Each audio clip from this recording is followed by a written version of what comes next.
الرحمن الرحيم. الحمد لله رب العالمين، والعاقبة للمتقين ولا عدوان إلا على الظالمين، وأصلي وأسلم على نبينا محمد وعلى آله وأصحابه ومن اهتدى بهديه إلى يوم الدين.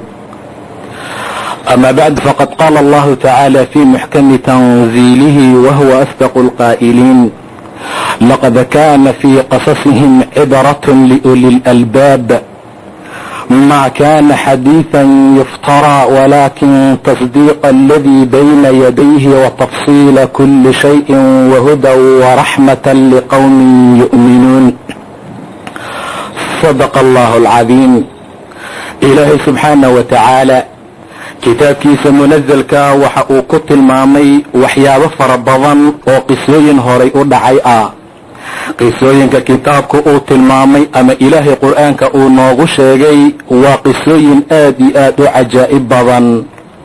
ilaahay asagoo ka hadlaya qisooyinka waxa uu yidhi: laqad kaana fii qasasihim cibra. waxaa ku dhex sugan dadkii hore ama rusushii qisooyinkooda cibro iyo waana qaadasho weyn ayuu yidhi ilaah subxaanahu wa tacaala. laqad kaana fii qasasihim cibratun liuli lalbaab. waxay ugu sugan tahay dadka ulul albaabka ah oo cuquusha iyo caqliga markaa u saaxiibka ah. qisooyinka kitaabka ku qoran buu yidhi ilaahay maa kaana xadiidan yuftaraa. ma ahan axaadiid iyo sheekooyin la been abuurtay oo markaa dadku ayagu jeebkooda ay ka keensadeen, walaakin tasdiiqa aladii bayna yaday. laakiin waa tasdiiq iyo rumayn waxyaabihii dhacay oo horeeyey ilaah uu ku rumaynayo subxaana wa tacaala. waa hanuun iyo naxariis qoomka mu'miniinta u ah. ma jirto sheeko hanuun iyo naxariis mu'miniinta u noqon kartaa ilaa qisooyinka kitaabka ku qoran maahane. haddaba haddii ilaah yidhaahdo subxaana wa tacaala, galabta waxaan ka hadli doonaa qisadii nebi muuse calayhi salaam iyo fircoon dhex martay. ilaahay subxaana wa tacaala asagoo kitaabkiisa ku tilmaamaya wuxuu yidhi, rasuulka ilaahayna la hadlaya arrintaana inay tahay arrin xaqa u sheegaya: natluu calayka min naba'i muusaa wa fircawna bilxaq. rasuulkii ilaahayow waa kugu kor aqrinaynaa oo dushaada waxaan ku sheegaynaa waxyaabihii iyo naba'ii iyo khabarkii dhex maray muuse iyo fircoon. sheekada aan kuu sheegaynaa waa xaq ayuu yidhi ilaah subxaana wa tacaala. dadka mu'miniinta ayayna markaa u tahay. nebi muuse qisadiisa waa qisada ugu dheer kitaabka qur'aanka marka la fiiriyo. waxaa ku jirta cibro aad iyo aad u adag, in diinka ilaahay lagu sabro, in daacada ilaahay la wado, in dacwada rabbi kor loo qaado, dhibaato walba oo kaa hor timaadana inaad ilaahay u kaalmaysato subxaana wa tacaala. waan arki doonaa qisada gudaheeda marka aan gaarno sida ay u hadli doonto iyo cibrada ku dhex sugan iyo sida loogu talagalay dadku inay ugu waana qaataan. haddaba ilaah markuu sheegay arrintaa wuxuu yidhi: inna fircawna calaa fi lard. ninka fircoon la yidhaahdo wuxuu ahaa ninku kor noqday oo isku kormarsiiyey arlada dhexdeeda. magaalada misr waa masare ayaa waxaa u telinayay boqor daalim ah oo magaciisa la yidhaahda fircoon. fircoonkaa wuxuu ahaa nin aad iyo aad ugu xadgudbay arlada gudaheeda, sida ilaahay tilmaamaya: inna fircawna calaa fi lardi wajacala ahlaha shiyaca. ahalkii meesha deganaa ayuu qayba ka dhigay buu dhahay ila subxaana wa tacaala. asaga dadku u dhashay qibti ayuu ahaa fircoon. muusena waa reer bani israa'iil. sidaa ayuu u kala qaybiyo qoladii asaga uu ka dhashay ayuu kor u qaaday oo wuxuu ka dhigay dad magaalada ku tasarufa oo mutrafiin ku noqda oo wax allaala waxay rabaan ku sameeya. qoladii ka soo hartay reer bani israa'iila waa qoladii nebi muuse waxa uu sameeyey inuu hoos mariyo sida ilaahay tilmaamay subxaana wa tacaala. wuxuu ka dhigay ehelkii meesha deganaa laba qayb: yastadcifu taa'ifatan minhum. wuxuu addoonsaday ou daciifsaday koox ayaga ka mid ah. muxuu samayn jiray? yudabbixu abnaa'ahum. wiilashooda ayuu qali jiray buu dhahay ila subxaana wa tacaala. gabdhahana waa ka sariigan jiray oo waa ka xishoonayey. haddaba xaaladaa waxaa kaliftay boqorka daalimkaee magaalada u taliya ayaa waxaa la yidhi wuxuu ku riyooday dhibaato fara badan inay soo gaartay dadkii asaga markaa uu ka dhashay ama guryaalkoodii deganaa. weli waxaa la tilmaamaa iftiin ka soo baxay reer bani israa'iil oo deb oo kale ah oo reer qibdi markaa wada gubay oo dhibaato gaarsiiyey. intaa ka gadaal ayuu u sheegay nimankii suxarada ahaa ama sariyooyinka fasiri jira, waxayna ugu fasireen wiil ka dhalan doona reer bani israa'iil inuu sabab u noqon doono dilkiisii, dhibaatadiisa iyo burburka markaa soo gaara. waa marka uu fircoon amray in la qalo wiil walba oo ka dhasha reer bani israa'iil, gabdhahana markaa layska dhaafo. xaaladdu markay meeshaa maraysay ayaa waxaa dhashay nebi muuse calayhi salaam. nebi muuse markii uu dhashay oo ilaah subxaanahu wa tacaala ifka uu keenay, bannaankana uu u soo baxay, ayaa hooyadiis waxay u cabsatay cabsi aad iyo aad u weyn. sababtu waxay tahay waxay og tahay boqorka meesha u taliya inuu ku dhaartay ama uu sameeyo inuu gowracayo wiil walba oo markaa reer bani israa'iil ka dhasha. ilaahay subxaanahu wa tacaala markuu canugaa dhashay oo xaaladiisu ay sidaa noqotay, hooyadiis waxay noqotay mid aad iyo aad u cabsanaysa sida ilaahay tilmaamay subxaanahu wa tacaala. wa asbaxa fu'aadu ummi muusaa faariqa. nebi muuse hooyadiis laabteeda waxa uu noqday mid faariq ah oo maran ayuu dhahay ilaah subxaanahu wa tacaala. weliba mar allaala markuu bannaanka u soo baxay oo jilbaha ay saaratay ayay aad iyo aad uga cabsatay. ilaahay ayaana u soo waxyooday oo markaa la hadlay. rabbi kitaabkiisa waxa uu ku yidhi waxaan u waxyoonay ilaa ummi muusa an ardiciih, muuse hooyadiis canugaaga nuujiso. sidaa ayaan ku niri buu dhahay ilaah subxaanahu wa tacaala. ummi muusey canugaaga nuuji, ha cabsanin ayuu dhahay ilaah subxaanahu wa tacaala. ummi muuse waxaan u waxyoonay inay canugeeda nuujiso, ilaan hooyo wax dhashay waaye. askartii fircoon ayaa wareegaya, waxay raadinayaan wiil dhashay, waxay rabaan inay gowracaan. nebi muuse ayaa dhashay, hooyadiis ayaa haysata. maca daalika mashaakil iyo murug iyo kurbo badan ayaa saaran ummi muusa. intaa ka gadaal ayaa waxaa ilaah uu u waxyooday inay iska nuujisato canugeeda. hadday u cabsato ay dhacda inay cabsata oo mashaakil iyo waxyaabo kale ay ka cabsatana, ilaah wuxuu ku yidhi waxaad isaga ridaa sanduuq soo qaad ee ku dhex rid canuga, waxaadna ku tuurtaa yamiga iyo baxarka, isaga tuur ayuu dhahay ilaah subxaanahu wa tacaala. ummi muuse qalbigeedii waa siin waayey inay canuga gurigeeda ku sii haysato mashaakilka jira darteed.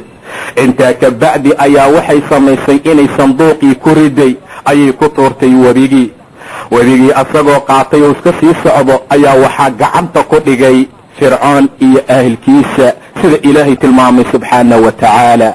faltaqatahu aalu fircawn, sanduuqii wuxuu gacanta u galay fircoon ahlkiisa. meesha waxaan ka fahmaynaa xaalad aad iyo aad u cajiib badan inay tahay xukunka ilaahay. waad u jeedaa ninkii looga cabsi qabay, ninkii asaga dartiis loogu riday sanduuqa oo badda loogu soo riday, ayuu ilaahay gacanta u geliyey subxaanahu wa tacaala. awoodda ilaahay ayaana la baraa, awoodda ilaahay sida ay tahay ayaana la rabaa inaan nala tusaaleeyo. waayo qisooyinkanna loo sheegaya waa cibro, maahan qisooyinkii iyo sheeka xariirtii ilmaha lagu hurdisiin jiray, maaha haddii waxyaabaha dadka lagu maaweylin jiray, laakiin waa mid xaq ah oo dhab ah oo qofkii aamina jannada ilaah uu ku gelayo subxaanahu wa tacaala. ilaahay awooddiisa fiiri, ninkii looga cabsi qabay ayuu gacanta u geliyey ilaahay. waxaa qaatay aalu fircawn, sababta loogu talagalayna xasni iyo murugyo iyo tiiraayo inay ayaga naftooda u ahaato ayuu ilaah ugu talagalay subxaanahu wa tacaala. sanduuqii oo la soo wado oo muuse ku jira ayaa la keenay fircoon hortiisa. markii meesha loo soo dhigay waxaa soo hadashay fircoon naagtiisa sida ilaahay tilmaamay subxaanahu wa tacaala. wa qaalat imra'atu fircoon imra'adiisa waxay tiri, ilqawoobsi ayaa ii sugnaaday aniga iyo adiga ayay tiri. mar allaala markay aragtay canuga meesha ku jira, markuu ka soo baxay inuu wiil yahay, ayay tiri ilqawoobsigaygii oo ani iyo adi noo sugnaadayow, fircoonow ha dilin. waxaa laga yaabaa inuu wax noo anfaco ama aan walad ka dhigano ayagoon ogeyn buu dhahay ilaah subxaanahu wa tacaala. haddaba fircoon ilaahay gacanta ayuu u soo geliyey gurigiisa ayuu joogaa, asagaana looga cabsi qabay inuu markaa dilo. waxaa taariikhda gobol ka mida ay tilmaantaa iyo siirooyinka iyo qisooyinka ka sheekaynaya nebiyaalka inuu yidhi waa imtixaama canugan. hadduu noqdo nin caaqil ah oo waxgarad ah waa dila, hadduu caaqil noqon waayena waa iska dayn doonaa. wuxuuna ku baroobeeyey ayaa la yidhi uu meesha u dhigay dab iyo timir. dabkii iyo timirtii ayuu meesha u dhigay. hadduu timirta qaato ayuu yidhi waa nin caaqil ah, waa nin dhibaato igu soo wada, waa nin mashaakil ii keeni doona, waana dili doonaa. laakiin hadduu dabka qaato wuxuu noqonaa qof aan dhaafi doono. waa la soo dhigay meeshii, wuxuu gacanta u taagtay ayaa la yidhi dabkii uu markaas soo qaatay ilaa afka uu la aaday. gadaal ayaan ka ogaan doonaa markuu rabbi baryi doono, ilaahayo waxaa igu sugnaatay gunud iyo cuqud carabkayga ahaatee iga fur. sidaa ayuu dhihi doonaa calayhi salaam. intaa ka gadaal ayaa layska dhaafay oo ilaah subxaanahu wa tacaala sabab uu uga dhigay in ninka noocaas ah uu ku koriyo rabaayadiisii gacantiisuu markaa ku jiro. waata ilaahay uu yidhi waxaan ku tuurnay dushaada maxabbo iyo kalgacayl in lagu jeclaado iyo walitusnaca calaa cayni, in lagu sanceeyo oo lagu koriyo oo lagu maamulo. ilaalintayda korkeeda ayuu dhahay ilaah subxaanahu wa tacaala. haddaba xaaladdu markay meeshaa maraysay oo fircoon naagtiisii ay tiri canugan waa noo ilqaboobsi ee fircoonow hanaga dilin, waxbuu noo anfici doonaa ama welad ayaan ka dhigan doonaa, ayaa meesha canugii lagu dhaafay oo wuxuu joogaa gurigii fircoon. wuxuu ku dhex sugan yahay ninkii amarka bixiyey in amarkiisa wiilasha lagu gowraco. amarka ilaahay inuu soconayaana la tusaa. intaa ka gadaal waa canug yariis ah oo radiic iyo nuugma ku jira. dhibaato fara badan ayaa ka soo gaartay dhanka baahida. waxaa loo raaraadiyey islaan wax nuujisa. ilaahayna wuxuu yidhi waxaan ka xaaraantinimaynay naag walba oo markaa wax nuujinaysa. naag walba oo loo keeno oo irmaan oo naaskeeda caana leh, mar allaala marka loo keeno waa ka jeestaa. canugii yaraa waa muuse. marka naag kale loo keeno waa ka jeesana. dhibaatada ayaa mataqaanaa ilaahay haddana naagihii uu kaga salliday xaggooda, ilaa markii dambe ummi muuse mar allaala markay maqashay in canugeedii fircoon gacanta uu ugu jiro, laabteeda uu noqday mid faariqa oo markaa maran. ileen waa beer wax dhalaye. ilaah subxaanahu wa tacaala wuxuu yidhi nebi muuse hooyadiis laabteeda waxa uu noqday faariq, mid maran. waxay sigtay xataa inay muujiso oo ay dhahdo alla canuga anaa dhalay ee hadilina, anaa dhalay ee iska dhaafa. sidaa ayay sigtay una dhowaatay buu dhahay ilaah subxaanahu wa tacaala. lowlaa an rabatnaa calaa qalbiha, haddaanan qalbigeeda dabooli lahayn hadalkaas waa muujin lahayd. wuxuuna ilaahay sidaa u yeelay inay mu'miniinta ka mid noqoto.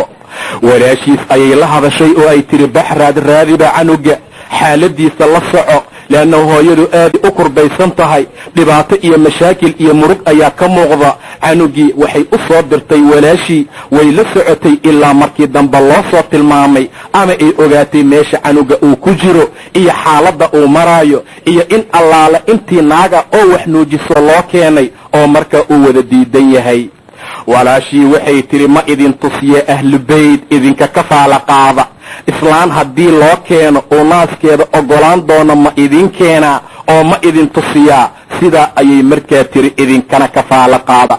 haa ayay yidhaahdeen. markaasay hooyadiis u soo waday. naagtaan ka fiiriya kuna baroobeeya ayay tiri. isla markii uu arkayna canugii hooyadiis waxa uu bilaabay inuu naaskeeda markaa jiqa ama uu nuugo. waa ilaahay nimcadiisa subxaanahu wa tacaala.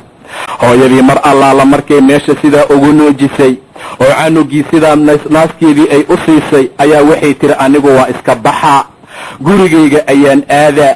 waxay ka codsadeen in meesha ay joogto oo canuga meesha ay ku nuujiso, laakiin way ka diiday oo waxay u tilmaantay gurigeeda inuu cidla ka yahay oo ay u baahan tahay inay gurigeeda joogto. hadday rabaan inay waddo oo gurigaa marka ay ku soo nuujiso, maca daalika ujro iyo mushaar ayaa lagu siinaayey. waa canugii ayada ay dhashay, naaskeedii ayay siinaysay. maca daalika ninkii awoodda sheeganayay ee rabay inuu dilo, ilaah wuxuu kalifay ama uu sababay inuu ujro ku siiyo muuse hooyadiis nuujinta ay canugeeda markaa nuujinayso. ilaahay amarkiisa haalib noqonaya mar walba subxaanahu wa tacaala, laakiin dadka badankooda ma oga.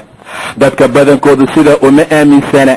dadka badankooda ilaahay xaggiisa iimaan yaqiina oo dhaba kama qabaan. waad u jeedaa ilaah subxaanahu wa tacaala wuxuu ku abaalmariyey in canugeedii loo soo celiyey naaskeeda siisato, maca daalika ujara iyo lacagna ay ku qaadato. rumayntii rabbi ay rumaysay dartee canugii ay dhashay sanduuqay isaga riday, ay baxarka ku riday dartii, iyo ilaahay amarkiisa rumayntay rumaynaysay subxaanahu wa tacaala. intaa ka gadaal marka xaaladdu meesha ay maraysay ayaa ummi muuse waxay aad iyo aad isaga nuujinaysay canugeeda. canugii ayay sidaa u nuujisay. ilaa subxaanahu wa tacaalana markii dambe canuga wuxuu ka dhigay canug barbaaray oo ku barbaaray cinaayo ilaa subxaanahu wa tacaala iyo barbaarin wanaagsan. waxa uuna ku koray gurigii fircoon. intaa ka gadaal bacdamaa canugii u weynaaday wuxuu bilaabay inuu bannaanka u baxaayo oo markaa mararka gobol ka mida safaro gaagaaban uu galo uu ka soo noqdo. xaaladda ayuu bilaabay sida ilaahay tilmaamay subxaanahu wa tacaala. walamaa balaga ashuddahu, mar allaala markuu adeegiisii gaaray oo wastawaa uu ekaaday oo rijaalnimadii iyo raganimadii uu ku sugnaaday, waxaan siinay buu dhahay ilaahay xukun iyo cilmi. dadka muxsiniintana sidaa ayaan u abaalmarinaa. qof walba oo muxsin noqda oo kitaabka ilaahay qisooyinka ku jira u arka qisooyin dhab ah oo diin ah raaca oo ku dhaqma oo ku camal fala, ilaahay ugu dhowaada, sidaa ayaan u abaalmarinaa ayuu dhahay ilaah subxaanahu wa tacaala. maalin maalmaha ka mida wadakhala almadiinata calaa xiini gaflatin min ahliha, wuxuu soo galay nebi muuse magaaladii wakhti ay dadkooda kafle ku jiraan. kaflada waxaa dhici karta in loola jeeda wakhtiga hergelmada oo dadku ay wada hurdaayaan, oo wakhti duhurnimo ay tahay oo dadku intay qadeeyeen qoylaysi lagu jiro oo dadku ay hergelayaan, oo wakhtigii hurdada oo galabnimada duhurnimada ay ku jiraan ayuu magaaladii soo galay muuse calayhi salaam. wadakhala almadiinata calaa xiini gaflatin min ahliha. intaa ka bacdi wuxuu ka helay buu dhahay ilaahay rajulayn, waa laba nin oo yaqtatilaan dagaalamaaya. midkaani shiicadiisa ayuu ahaa oo waa qoladii reer bani israa'iil oo waa dadkii muuse. midkaana cadowgiisa ayuu ka mid ahaa waa fircoon dadkiisa. saan soo tilmaamay dadkaa fircoon ka dhashay xaggooda waxay ahaayeen dad dulmi iyo edabdarro iyo gardarsi ku socda. waxay isku halaynayeen xukunka iyo madaxtinimada gacanta ayagu markaa uu ugu jira iyo dadkooda. sidaa darteed ayaa in badan aad arkaysaa, adduunkana aad ka arkaysaa dadka ru'asada ah ama madaxtinimada haysta ama ayaga ugu sarreeya waddanka, dadkoodu inay yihiin dadka mutrafiinta ah ee la amro inay ayagu arlada fasahaadiyaan oo ay haleeyaan ayagoo isku halaynaya awood iyo quwad iyo waxyaabo kaloo markaa gadaal ay ku og yihiin. maca daalika nebi muuse wuxuu u soo galay magaalada. labadaa nin ayuu arkay oo dagaalamaya. ninkaana shiicadiisa uu ka mid yahay, midkaana cadowgiisa. waxaa gargaar weydiistay ninkii asaga dadkiisa ahaa oo yidhi muusow ninkaan iga dhici, muusow ninkaan iiga kaalmeey, muusow ninkaan iiga gargaar. sidaa ayuu yidhi, wuxuuna uga gargaar weydiistay kii cadowgiisa ahaa. nebi muuse calayhi salaam dulmiga aad ayuu u necbanaa. dulmigu ma jeclayn. waa ogaa dadkan haba ku dhex koree inay yihiin dad dulmi iyo gardarro iyo edibdarro ku dhex socda. maca daalika nebi muuse wuxuu hal feer ku dhuftay ninkii cadowgiisa ahaa oo ninkaa dulminayey. ninkiina waa dhintay buu dhahay ilaah subxaanahu wa tacaala. ninkaa dilka uu sidaa u dilay halkaa feer ujeeddadiisa ma ahayn muuse inuu nafta ka qaado, mana ahayn inuu dilo ujeeddada uu watay, laakiin wuxuu rabay inuu dulmiga ka celiyo. naf oo la gooyaa dhibaato badan, naf la gooyo waa shay aad iyo aad u adag. waayo nebi muuse wuxuu yidhi haadaa min camali shaytaan, midaan waa shaytaan camalkiisa. asagoon ujeeddadiisa ahayn xayaatada ka qaad ee ninkan dil ama waxyaabo noocaasii dhibaato weyn gaarsii, laakiin sababtiisu ay ahayd inuu dulmiga ka celiyo. haddana qadihii qadarkii ilaah ku yimid oo ninkan uu sidaa ku dhintay ayuu nebi muuse yidhi haadaa min camali shaytaan, arrintan waa shaytaan camalkiisa. innahu caduwun, shaydaanku waa cadow wax dhumiya, dhumitaankiisuna markaa uu cad yahay. nebi muuse sidaa ayuu yidhi calayhi salaam. intaa ka gadaal istikfaar ayuu ilaahay weydiistay subxaanahu wa tacaala in xaaladaa laga cafiyey ayuu ilaahay ka baryey.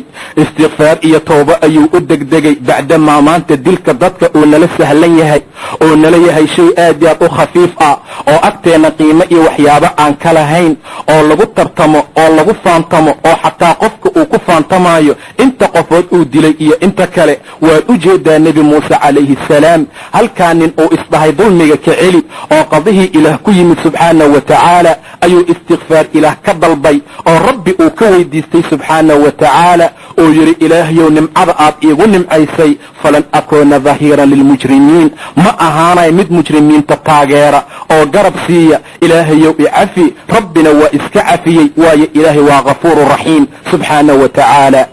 intaa wixii ka dambaysa waxaa la ogaan waayey ama suuqa ku faafay ninkaa dadka sharafta leh ka dhashay ee madaxda dadkoodii ka dhashay oo markaa la dilay, laakiin aan la ogeyn qofkii dilay. askar ayaa lagu soo diray magaalada. waxaa la sameeyey taftiish iyo baaritaan. waxaa la sameeyey in aad iyo aad loo howlgeliyey dadkii ayagu askarta ahaa si ay u soo qabtaan ama ay u ogaadaan ninkii dilay iyo waxyaabihii markaa lagu samayn lahaa. fircoon iyo dadkiisii baarlamaanka ayay fadhiisteen. shir ayay sameeyeen oo shir ayaa la qabsaday. shirkaa la qabsaday waxaa go'aan lagu gaaray in ninkaa haddii la ogaado oo la soo qabto markaa dil toogashaa lagu xukumo. nebi muusena dil ayuu ku xukunnaa. maca daalika lama ogeyn qofka markaa dilay. ayadoo xaaladdu sidaa ay tahay ayaa nebi muuse calayhi salaam waxaa u yimid nin mu'min ahaa oo iimaankiisii qarsanayey oo ku dhex jiray ru'asada dhexdooda. waa u yimid markaasuu uri yaa muusa ina almala'a ya'tamiruuna bika. muuse madaxdii iyo qayaartii way kuu tashanayaan, waxayna rabaan inay ku dilaan ee magaalada isaga bax. warniyow iska bax ayuu yidhi. intaa ka gadaal ayaa nebi muuse calayhi salaam asagoo magaaladii sidaa ugu socda oo dhuudhuumanaya ayaa wuxuu arkay ninkii shalay haddana uu u gargaaray oo ninkii markaa uu ka celiyey oo haddana nin kale ay ishaystaan ayuu markaa arkay. markaa ayuu haddana soo qayliyey oo yidhi muuse iga celi ninkan haddana. nebi muuse aad iyo aad ayuu ula yaabay ninkaa maalin walba qof isku taagaya. maca daalika intuusan ka qabanin ka hor ayuu canaan yar u soo jeediyey oo yidhi maxaa dhacay adiga? mar walba dagaal maad ku jiraysaa, mar walba dadka maad isku taagaysaa. warniyow maad noqotid qof deggan oo magaalada degganaan ugu noolaatid. adiga qawi mubiina ayaa tahay. canaantaa loo soo jeediyey ka hor intuusan ninkaa qabanin ayaa markaa ka gadaal muuse wuxuu sigay ama uu rabay inuu qabta kii labadoodaba cadowga u ahaa. canaantii yaraa ee la canaantay ayuu u malaynayay asaga haddana in dhibaato la gaarsiinayo. wuxuuna u socday nebi muuse ninkii kale. markaasaa ninkii shalay uu u gargaaray wuxuu yidhi muusow ma waxaad doonaysaa inaad i disho kamaa qatalta saad u dishay naf shalay oo kale? ma rabtid inaad noqoto mid arlada wanaajiya, waxaad rabtaa mutakabiriinta iyo kuwa arlada fasahaadinaya inaad ka mid noqoto. sidaa ayuu u kashifay, loona ogaaday qofka wax dilay, xaqiiq ahaanna loo helay inuu muuse yahay calayhi salaam. intaa ka gadaal arrintii ayaa caddaatay. muuse ayaa waxuu ku caddaaday inuu ninkii markaa dilo. ileen doqonkan ayaa kashifay. doqonkan ayaa bannaanka soo dhigay oo caddeeyey. sidaa darteed ayay soomaalidu waxay ku mahmaahaan duyuus looma gargaaro ama doqon gacan lama siiyo. sidaa darteed ayaa ilaah subxaanahu wa tacaala mar walba xukunkiisa ayuu ku hoos jiray iyo kaalmayntiisa iyo barbaarintiise. intaa wixii ka dambaysa ayaa waxaa go'aan lagu gaaray muuse bacdamaa uu yahay ninka wax dilay. xaaladana sidaa loo ogaaday in la soo qabto oo markaa la dilo. muusena waa loo yimid oo nin ordaaya ayaa u yimid. markaasuu dhahay muusow isaga bax magaaladan ka tag, waayo waxaad dhici doonta in lagu dilo, mashaakil dhibaato fara badan lagu gaarsiiye, iska bax. nebi muuse calayhi salaam wuxuu ahaa mid magaalada ku sugan khaa'ifan yataraqab, asagoo cabsanayo dhuudhuumanayo sugay wixii markaa soo gaari lahaa. intaa ka gadaal ayuu yidhi ilaahayow qoomka dhaalimiinta iiga kaalmeey, ilaahayow waxaad igu hanuunisaa jid toosan. intaa ka gadaal waa soo baxay, wuxuuna soo aaday dhanka madyan calayhi salaam. nebi muuse dhanka madyan ayuu soo aaday markuu u soo jihaystay tilqaa'a madyan dhankeeda wuxuu yidhi ilaah wuxuu mudan yahay inuu igu hanuuniyo sawaa'a asabiil jidka midkiisa toosan. markuu soo socday nebi muuse calayhi salaam uu soo gaaray biyo aroorkii iyo meelaha biyaha ay ka dhaansadaan xoolahooda ayagu dadkuna ay ka waraabaan, markuu meesha soo gaaray nebi muuse ayaa wuxuu ku arkay 2 gabdhood ayaa la yidhi oo meel gees ah joogo arigooda ku ceeshanaya. dadkii rijaasha ahaana ay waraabsanayaan oo ceelkii korkiisa ay saaran yihiin ay ku dhooban yihiin, sukadoodana 2 gabdhood gaduudaan ay yihiin oo arigooda ay ku celceshanayaan meelihii ay joogeen. nebi muuse waa u tegay calayhi salaam. 2 gabdhood wuxuu ku yidhi maxay xaaladiinu tahay? markaasay dheen annagu waraabsan mayno ilaa rucaadan iyo nimankan arijirayaasha ah ama xoolaha watee wax waraabsanaya ay ka fulaan meeshana ay ka tagaan. wa abuunaa shaykhun kabiir, aabbaheennana waa oday duq ah. sidaa ay markaa gabdhihii dhaheen. nebi muuse calayhi salaam waa u soo qaaday waana u waraabiyey. mar allaala markuu u waraabiyey oo biyihii u siiyey xoolihiina uu u waraabiyey wax dhibaataa ma gaarsiinin. gabdhihii hadal xumaa kuma samaynin, waxyaabo mashaakil ah ma gaarsiin sida dhallinyarada qayb ka mida maanta ay sameeyaan. qisada fiiri wanaageeda iyo cibradana loogu talagalay inaan ku qaadano. shabaabka maanta jooga hal gabar ama hal naag oo magaalada maraysa hadday asxaan yar u sameeyaan ama dembiil ay qaadi weysay ay u qaadaan ama biyo ay wadatay qaadi weysay ay u qaadaanay meel u geeyaan, ma dhici karta inay si sama ah oo salaamaha uga soo noqdaan ilaa inay ogaadaan heerkay ku sugan tahay, sida xaaladeedu ay tahay, inay u yimaadaan, inay soo raajiciyaan marar kale, inay ku sameeyaan xaalo aad iyo aad u khatiiro dhibaato badan heerka ayay gaarsiinayaan. maca daalika nebi muuse fiiri calayhi salaam fasaqaa lahumaa waa u waraabiye uma tawallaa ila adil. intaa ka bacdi geed hoostiisa ayuu iska yimid calayhi salaam. waa baahan yahay, waa ooman yahay, mashaakil ayaa haysta, qarash ma wato, lacag ma haysto. wuxuu ka soo baxay magaaladii uu markaa ku dhashay, wuxuu socdaa meel duur ah. maca daalika dhibaatadaa faraha badan ayadoo ay hayso gabdhihii ma hunguriyeynin, waxyaabo kale kuma samaynin, waxyaabo kale ma ku sii aadinin, xaggooda wax xumaana uma samayn calayhi salaam. intaasoo dhan waa inaan ku dayano, ilan cibrada noogu sugan ayaa xaaladaa ah. qisooyinkana loo sheegaya inaan fahamno ayaa sidaa loola jeedaa. shabaabow ilaahiina ka cabsada, war kudayda rususha, kudayda ambiyaalka, waxaad ku daydaan dadkii saalixiintae wan wanaagsanaa, ilan waxaa noogu sugan uswo iyo kudayasho wanaagsane. intaa ka gadaal fiiri waa baahan yahaye wuxuu iska yimid geed hoostiisa. ilaahay ayuu gacmaha u taagtay, wuxuu dhahay rabbiyow wax allaala waxaad ii soo dejiso oo khayr ah, faqiir ayaanu ahay waana u baahanahay. ilaahayow waxaad ii soo dejisood khayr ah, faqiiraan u ahay waa u baahanahay. sidaa ayuu yidhi calayhi salaam.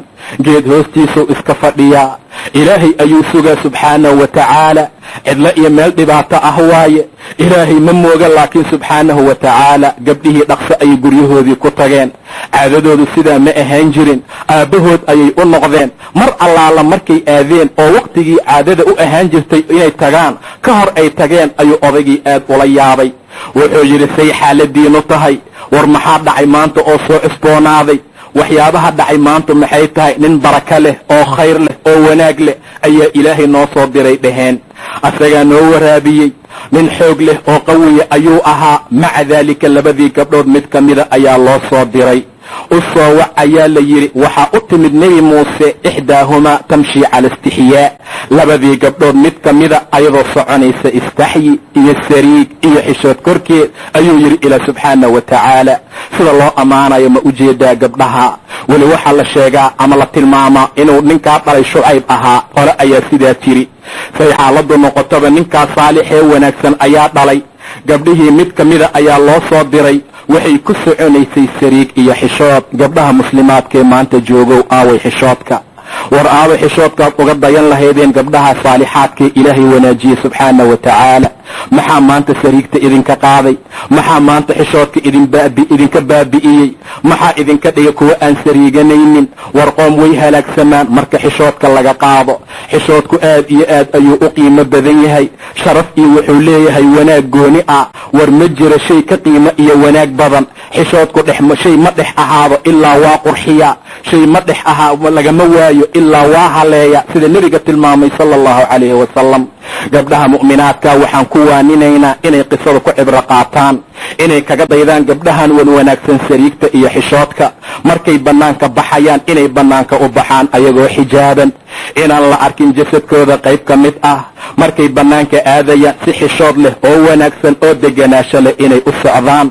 catar iyo barfuun inaysan marsan markay bannaanka aadayaan. qayladooda inaysan aad iyo aad u dheeraynin iyo hadaladooda. laakiin asaf iyo nasiib xumo bannaanka ayay u baxaan ayagoo golon bannaan. bannaanka ayay ku soo baxaan ayagoo sariig iyo istaxi iyo xishood aan lahayn. bannaankay u soo baxaan ayagoo carabkoodu dheer yahay. bannaankay u soo baxaan ayagoo qosolkooda meel walba laga maqlaayo. xaaladdu sidaa ma aha. war ilaahiina ka cabsada, war daacada ilaah ku dadaala. rasuulku wuxuu yidhi iimaanku waa 270 ama 260 qaybood. waxaa u fadli badan qowlka laa ilaaha ila allah. waxaa ugu hooseeya wadada oo laga qaada dhibkii waxyaabaha dadka dhibaaya. taasaa ugu hoosaysa. sariigtuna waa qayb iimaanka ka mid ah. xishoodku qayb iimaanka ka mida waaye ayuu yidhi sala allahu calayhi wasalam. laakiin sariig malahan maanta dumarkii maanta jooga.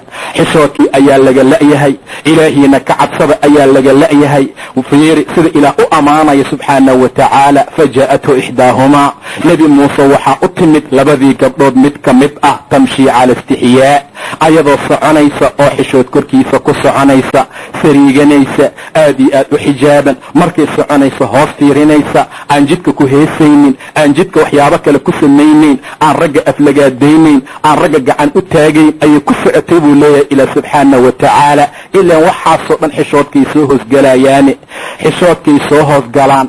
dumarka maantu kama sariigtaan waxyaabaha xaqdarada ah ee ilaahay diiday subxaanahu wa tacaala. waxay nifaaska iyo janaabada qobayskeeda iyo waxyaabaha lamidka ah. waxaas ma hadda weydiin karaa ayaa laga yaabaa inay dhahdo. kama xishoonaysa nin ajnabiya inay gacanteeda ku salaanto. ma ka xishoonaysa inay bannaanka u soo baxdo ayadoon xijaabnayn. ma ka xishoonaysa cajalooyin fisqi iyo heese ah inay soo qaadato, weliba gacanta ayadoo ku wadata magaalada la soo marto. arrinta noocaasa xishood ayay la tahay. nebigaa naag u timid sala allahu calayhi wasalam, faadima binti abi xubaysh la yidhaahdo. waxay dhahday rasuulka ilaahay dhiig ah iga socdee see yeela. rasuulku wuxuu yidhi ogow faadimay, dhiigga xaydku waa dhiig madow. madowgaasaa lagu yaqaanaa. dhiigga kaa socda noociisa hadduu madow yahay, salaada iyo soonka ka istaag oo ha dukanin, hana soomin. haddii dhiig nooc kale kaa yimaadana tahaaro iyo qubays la imow, salaada iyo soonkana wanaaji oo la imow ayuu ku yidhi sala allahu calayhi wasalam. ma u jeedaa waxay weydiinaysa rasuulka? ma u jeedaa faa'iidada ay heshay iyo waxyaabaha ay faa'iiday? maanta maxaad ka sariigatiin idinka? maxaanada ka sariiganin? waa shay aad aad u dhibaato badan. haddaba gabdhaha mid ka mida ayaa u timid tamshii cala istixyaa, ayadoo soconaysa xishood iyo sariig gorkeed ayuu dhahay ilaa subxaanahu wa tacaala. maxay ku tiri ina abii yadacuuk, aabbaheeyaa kuu wacaaya.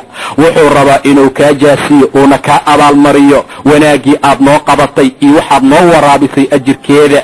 mar allaala markuu u yimid waqasa calayhi alqasas, muusena uu uga sheekeeyey qisooyinka iyo sida xaaladdu ay tahay, sababta ka soo bixisay misir ama masar ee keentay magaaladan inay sida waxa ay tahay iyo dhibka xaaladda meesha uu ka taagan yahay. xaaladdaa mar allaala markii looga sheekeeyey, odaygii wuxuu yidhi laa taqaf, ha cabsanin, najawta min alqawmi aldaalimiin, waad ka soo badbaaday, waadna ka soo kortay qoomkii dhaalimiinta ahaa. qoomkii dulmiga badnaa allah kaa soo bixiyey. ma imaan karaan magaalada aniga aan joogo, waayo markaa wuxuu awooddiisu ay ku ekeed waddankaa iyo magaalada markaa isagu u talinayay. laakiin banaanyaha fircoon ma awoodi karin inuu dhibaato kale markaa gaarsiiyo. ha cabsanin ayuu yidhi, waad ka soo badbaaday qoomkii dhaalimiinta ahee. xaaladdu markay meeshaa marayso ayaa labadii gabdhood mid ka mida soo hadashay. waxay tiri aabbow ninkaan noo ijaar oo noo kiray. ina khayra man ista'jarta, wax la kiraysto oo la ijaarto waxaa u khayr badan midka qawiga ah ee amiinka ah. ninka xoogga leh haddana aaminka ah waa laba tilmaan ama laba sifo oo ragga haddii ay ku sifoowaan rag gabdhuhu ay aad iyo aad ugu jecel yihiin. naagaha waxyaabaha ay ku jecelyihiin waa amaanada, waa qawiga. qofku markuu diintiisa xoog u leeyahay uuna ku adag yahay, uu aad iyo aad ugu adag yahay diinkiisa, adduunkiisa markuu u shaqaysanaya qawi xoog leh uu markaa yahay, maca daalika haddana aamin yahay. naagtaa uu guursaday uu aaminnimo iyo amaano ku haynaayo, uu og yahay amaanada inuu gudanaayo, xoolaha loo dhiibtay amaanadeeda inuu gudanaayo, nin aamin ah inuu yahay. labada xaalad ayay ku tilmaantay ayna markaa ku sifaysay. weliba waa la tilmaamaa oo taariikhda waxay ku dartaa inuu odayga aad ula yaabay arrintaa, ee uu yidhi seed ku ogaatay labadaa xaalad ninkaa inuu ku sugan yahay, inuu qawina yahay iyo inuu aamin yahay. maxaa ku dareensiiyey, maxaa ku ogeysiiyey? kiis noocaasi ayaa loo qabsaday gabadhii.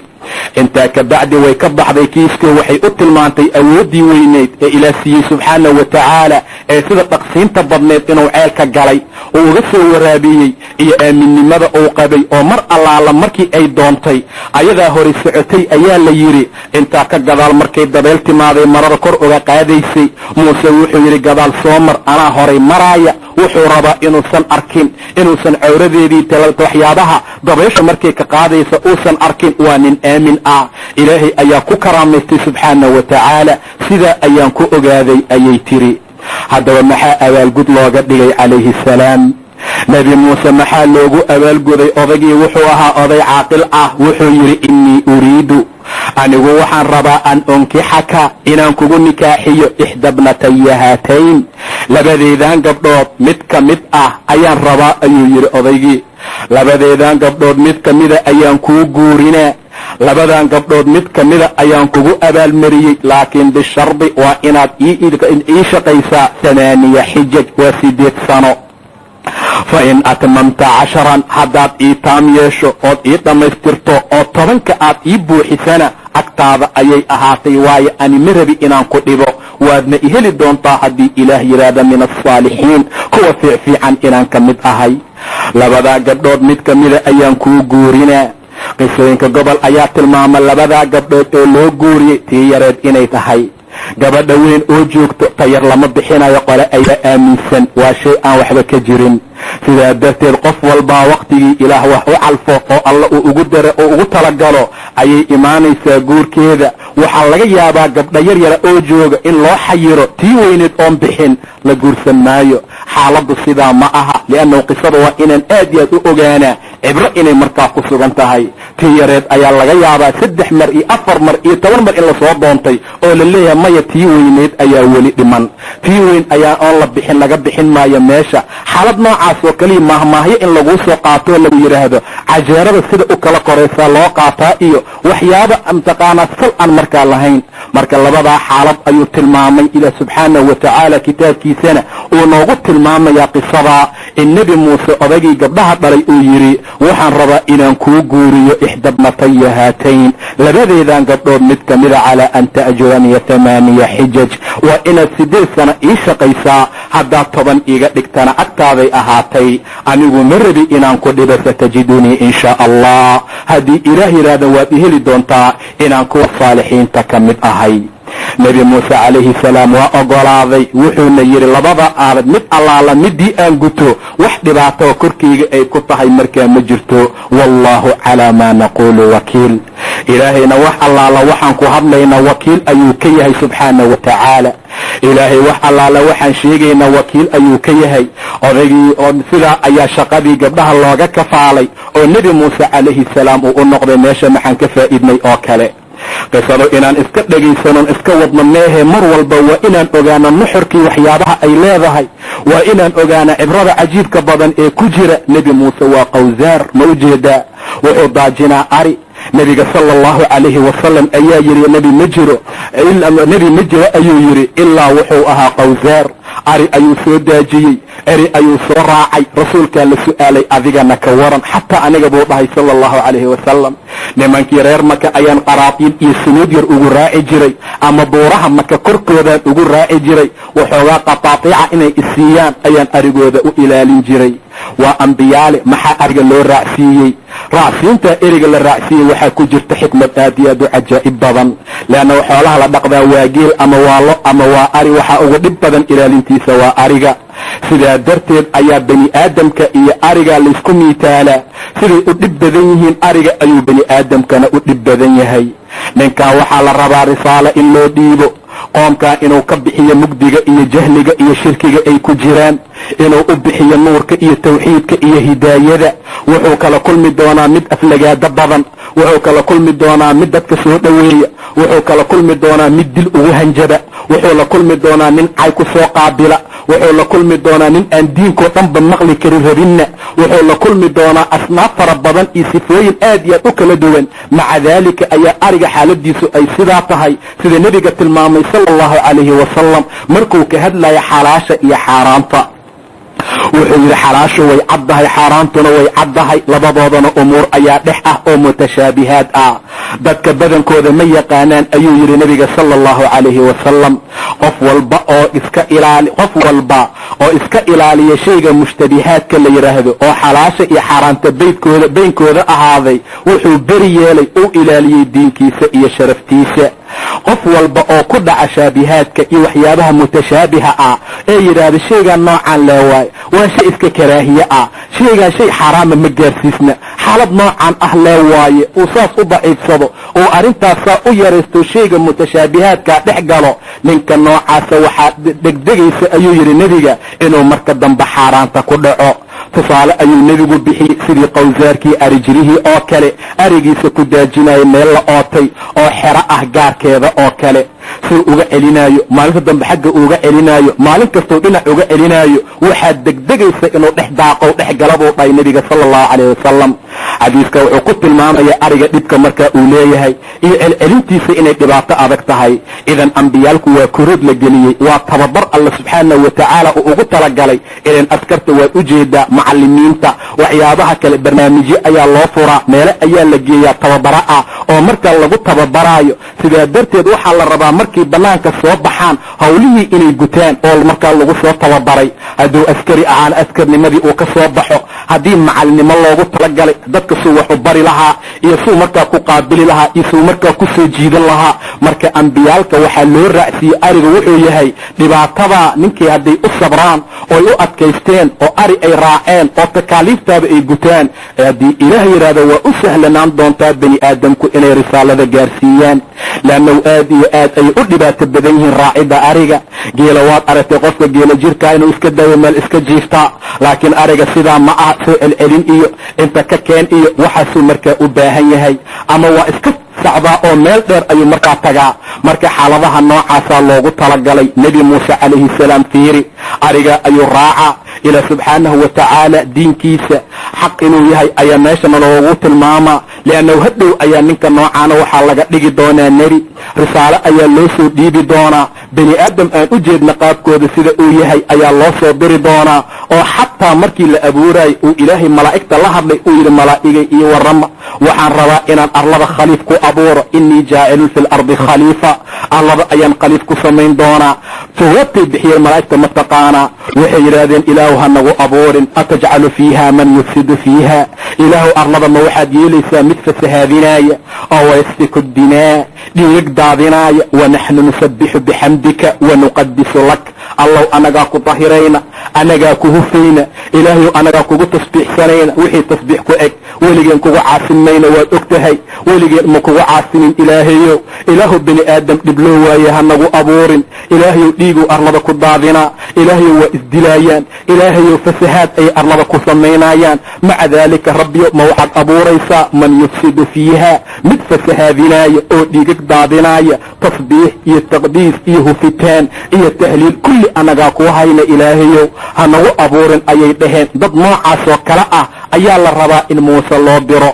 maca daalika nebi muuse wuxuu yidhi labada xaaladtii aan gutada waxba oo cadwaan ah ama dhibaato ah korkayga kuma ahaanin, wallaahu calaa maa naquulu wakiil.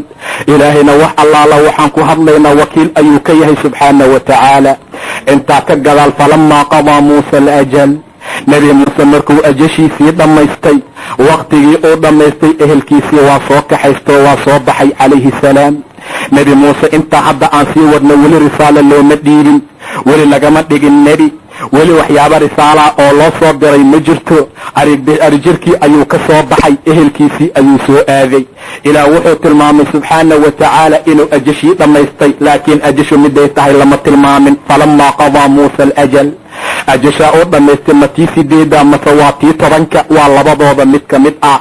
sida loo badan yahay 10 ayuu dhammaystay nebi muuse calayhi salaam. wa saara biahlihi, ehelkiisii ayuu la soo noqday, uu soo watay, ulna gacanta waa ku wataa calayhi salaam.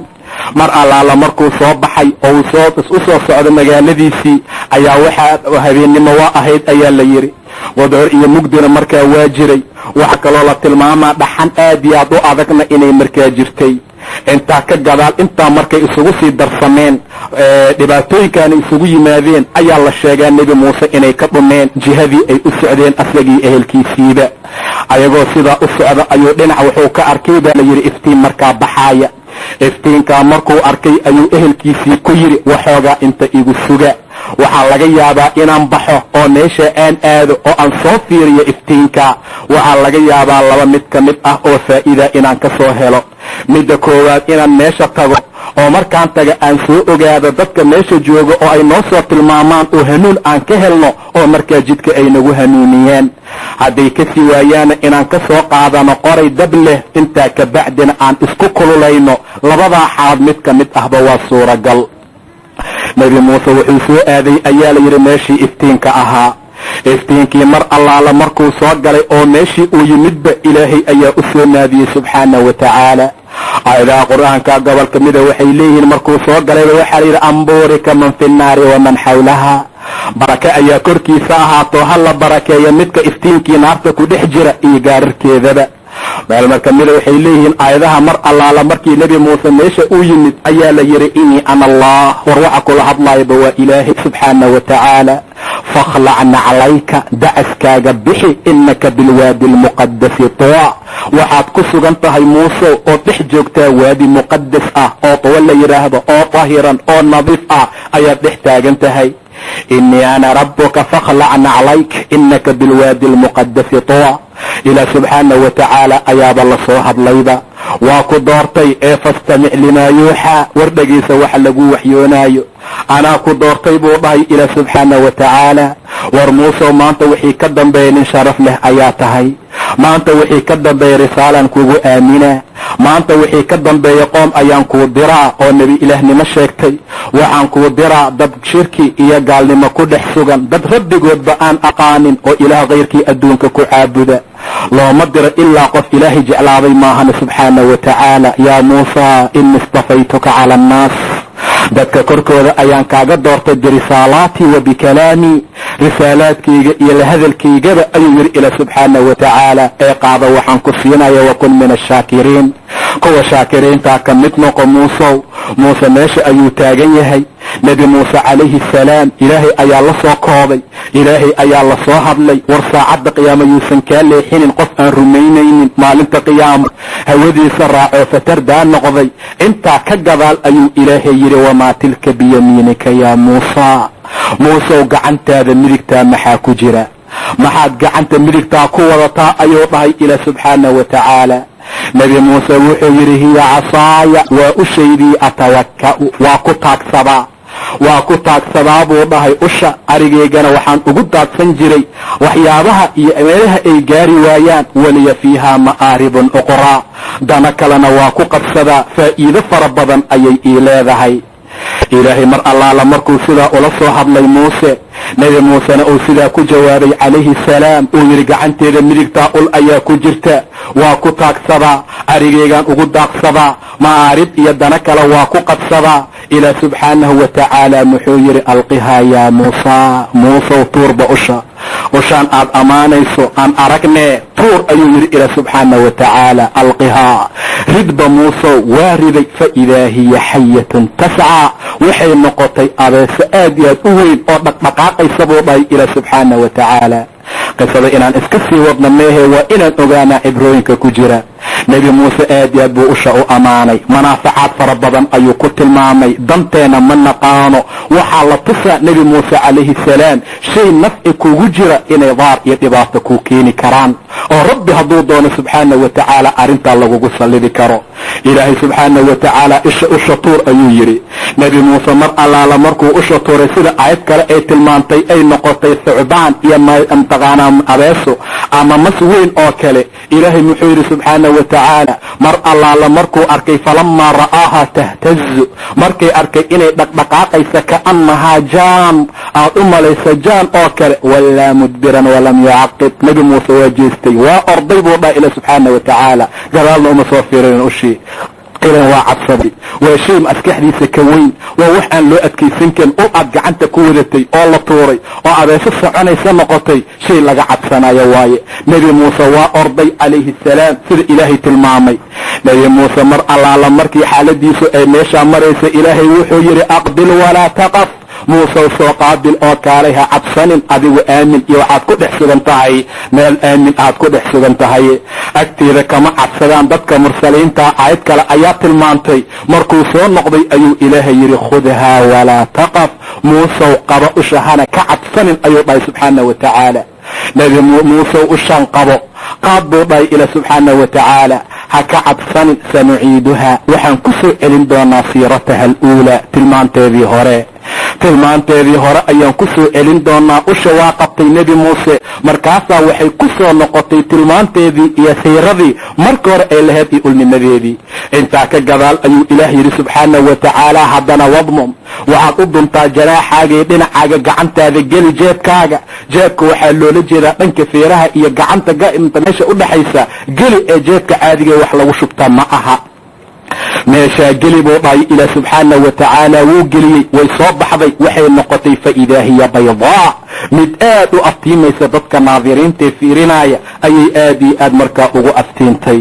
intaa ka gadaal ayuu ilaah yidhi subxaana wa tacaala, labadan aay waa burhaanayn iyo laba xujo. fircoon ayaan ugu talagalnay, u geey, maanta wixii ka dambeeya rasuul ayaa tahay, adeegaa tahay, waa ku adeejiyey. intee loo diraa haddana ma u jeedaa? ninkii dilka toogashada ku xukumay oo u xukunnaa ee markii hore uu ka soo orday, aa la rabaa inuu xafiiska u galo, asagoo kursiga ku fadhiyo hortiisa uu istaago, uu yidhaahdo waxaan aad waddo waa been, waxaan aad ku socoto waa shirki iyo gaalnimo, adigu ilaah ma tihid fircoonow. ilaaha weyn ee khaaliqa ee wax abuuray ayaa ilaah ah, ee dadka arsuqa, ee awoodda gacantii ugu jirto, samaawaadkii arlada asaga maamula, dhibka iyo nafciga asaga bixiya. allaha noocaasaa ilaah ah. ninka ku soo buriyey oo dilka toogashada aad ugu xukuman tahay, u tag buu dhahay ila subxaana wa tacaala.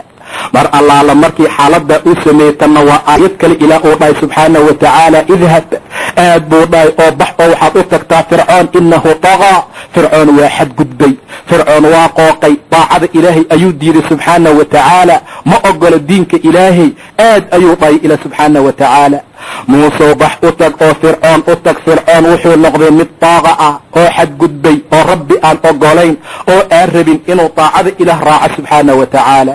nebi muuse mar allaala marka xaaladiisu ay meeshaa marayso, dhibaatadaa faraha badanna hortiisa ay soo hor istaagtay iyo arrintaa cajaa'ibta badan, ninka uu ka soo cararay la leeyahay xafiiska ugu gal ee la soo hadal, ayuu ilaahay baryey subxaana wa tacaala. muxuu dhahay rabbi ishrax lii sadrii wayassir lii amrii, ilaahayow laabtayda waasici. ilan diinkan mar allaala markaad rabto inaad dadka gaarsiisa, waa in laabtaadu ay sharax ahaataa mid waasicsan. diinta alla aad ku dhaqantaa, adiga xaqa ilaahay aad raacdaa. ummadda waxa aad gaarsiinaysa waxay maqli og yihiin oo ay jecel yihiin oo qalbigooda uu gelayo marka aad adiga ku dhaqantood ku camal fasho sida ilaahay tilmaamay subxaana wa tacaala. waman axsanu qawla miman dacaa ila allah wacamila saalixa waqaala inanii min almuslimiin. yaa ka fiican, yaa ka qiimo badan, yaa ka sharaf badan, yaa ka hadal fiican buu dhahay ilaahay, miman dacaa ila allah, nin dadka diinta alla ugu wacaaya oo dhahaya kaalaya ilaahay diinkiisa waa kanaaye, war kaalaya xaqii rabbina amray waa kanaaye, war kaalaya wuxuu rabbina amray waa kanaa, war kaalaya wixii ilaahay noocna amray aan fuline. ninka sidaa dhahaya yaa ka qowl fiican, bacdamaa maanta ay noqotay yaa ka fiican ninka dadka qabiilka ugu wacaayo, yaa ka qowl fiican qofka maanta dadka adduunka ugu wacaayo, yaa ka qowl fiican ninka maanta dadka shayaatiinnimadii edabdarada iyo fisqigii macaasida ugu wacaayo. saasay markaa isku bedeshay, camalka saalixa samaynteedana sharta samaynaya isku bedeshay. waqaala qaala inanii min almuslimiin afka ka dhahaaya waxay isu bedeshay inuu gaalnimo iyo waxyaabo kale markaa sheegto. waa xaalad aad iyo aad naxdin u leh, murugyo leh. ilaah subxaanahu wa tacaala hadduusan naga soo gaarinna khatar lagu jiro cadaabkiisa inuu ilaahay soo degdego subxaanahu wa tacaala.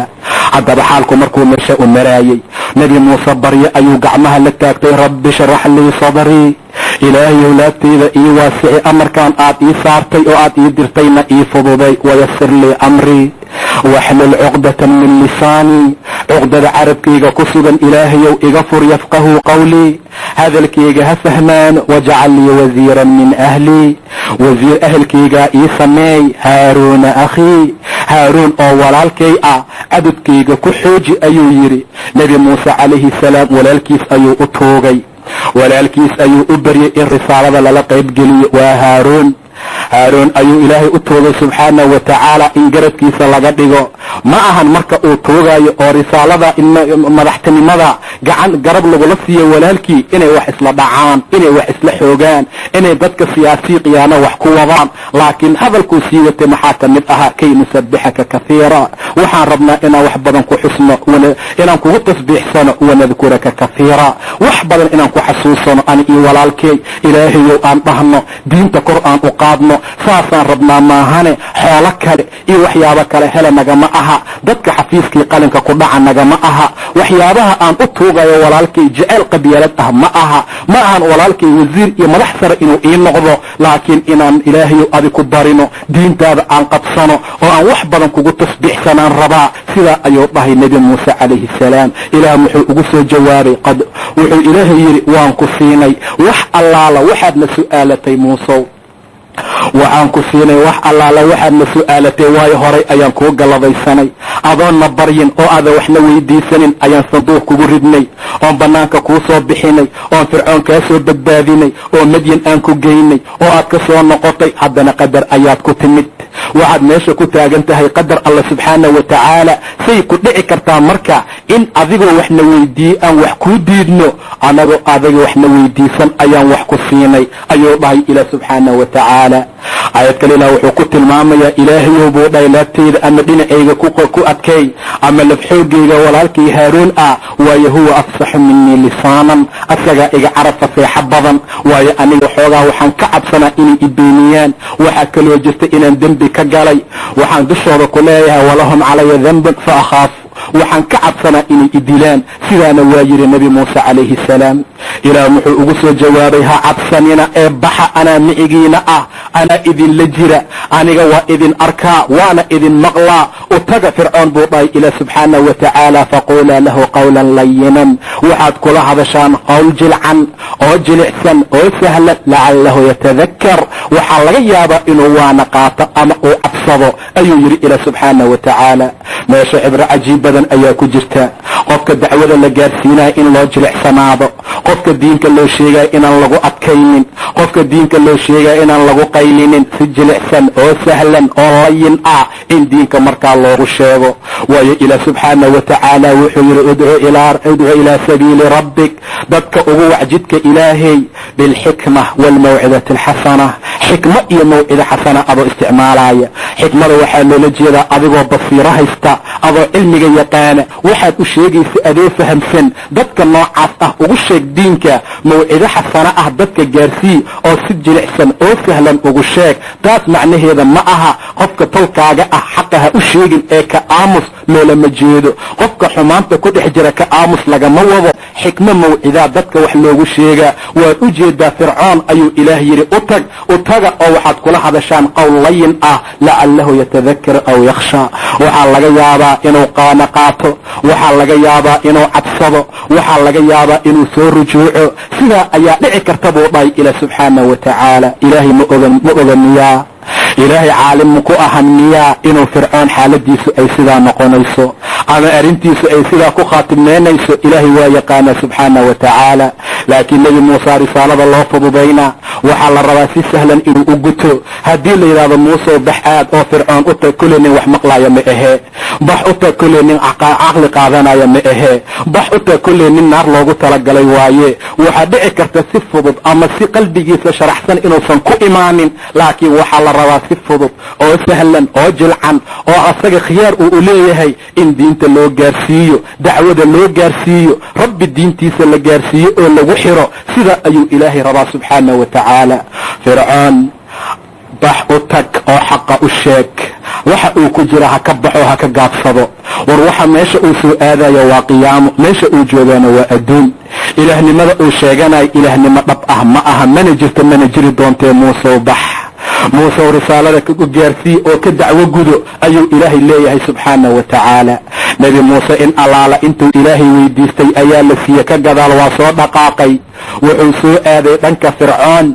wuxuu rabaa dacwada inuu ka guto, wuxuu rabaa inuu xaqa u sheego, wuxuu rabaa inuu taacada ilaahay ku xiro, wuxuu rabaa inuu ka bixiyo mugdiga uu ku jiro una bixiyo iftiinka, wuxuu rabaa inuu ka bixiyo ilaahnimada uu sheegtay lana gaarsiiyo heer addoonnimada uu asagu yahay. waxaa la rabaa in laga bixiyo shirkiga iyo waxyaabaha uu ku jiro. waxaa la rabaa in loo bixiyo tawxiidka si uu adduun iyo aakhiro u liibaano asaga laf ahaantiisa, haddii xaqa iyo risaalada markaa uu fuliyo ama markaa uu qaato.